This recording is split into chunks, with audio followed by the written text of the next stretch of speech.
इस तरह के और वीडियोस के लिए मेरे चैनल को सब्सक्राइब करें। Kailash Chandra, transcription number 345. Start.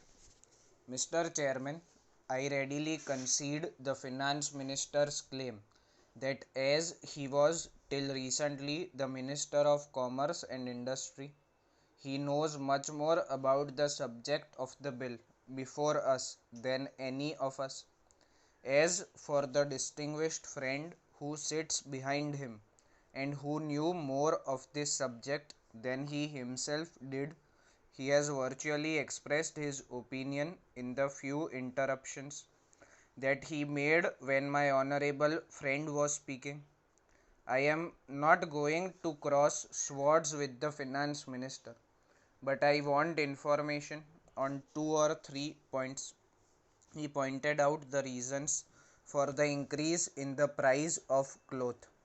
One was the increase in the price of cotton, and the other was the increasing demand for cloth. I understand that as a part of the increase is also due to the increase in the price of coal. I want to know to what extent this factor is responsible for the increase that has taken place in the price of cloth.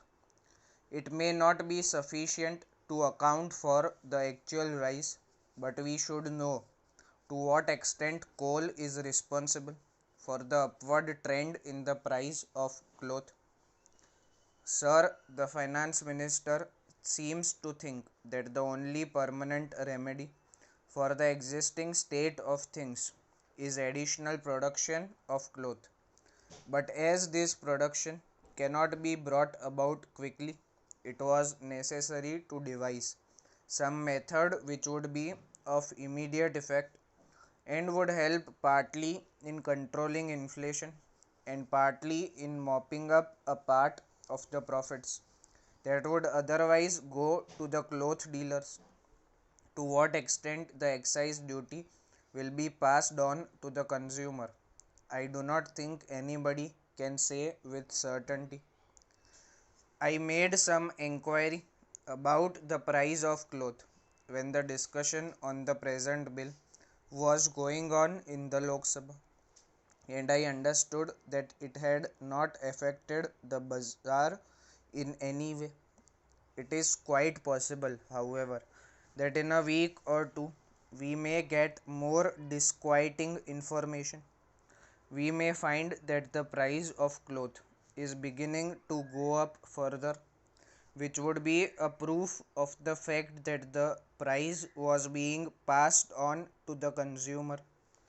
At the same time, it is possible that the cloth dealer may not be able to pass on the entire duty to the consumer. The expenditure that government will incur in connection with second 5-year plan will be on a larger scale than the expenditure incurred by it in connection with the first 5-year plan. The money in the hands of the public will therefore go on progressively increasing. There is no possibility, therefore, of the demand for cloth going down. Indeed, I think the finance minister himself said that it was quite possible that in a short time the consumption might go about 20 meters per head. The finance minister said that he could not suggest any quick remedy. He would try to find out whether there was any additional spillage in the country. If there was, he would see that it was brought into use immediately. I did not hear him say that if there was any additional loomage in the country, he would see to it that that was made use of.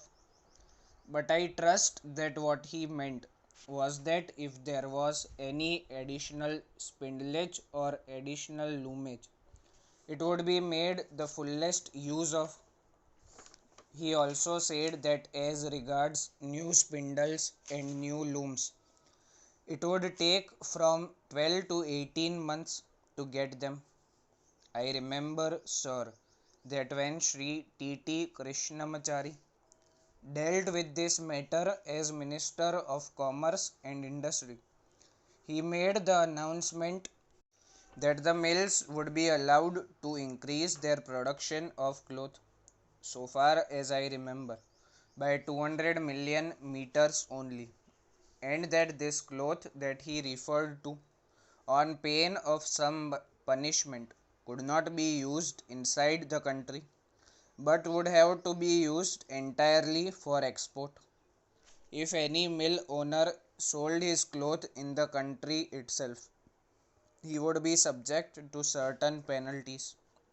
The Prime Minister, when he referred to the present situation, said yesterday that while the government wanted to moderate the shock involved in the employment of more efficient techniques to people who cannot use them at present, it was not prepared to put a permanent ban on the employment of higher techniques in the future, and that it was not the policy of the government to restrict the production of cloth when consumption was going up. It is therefore, sir, not merely a question of getting more spindles and more looms, but of a change in the policy of the government. The announcement that was made by Sri T.T. Krishnamachari did create the impression that the government, in the pursuit of their aim to decentralize the production of cloth, had placed a restriction on the production of more cloth for internal consumption.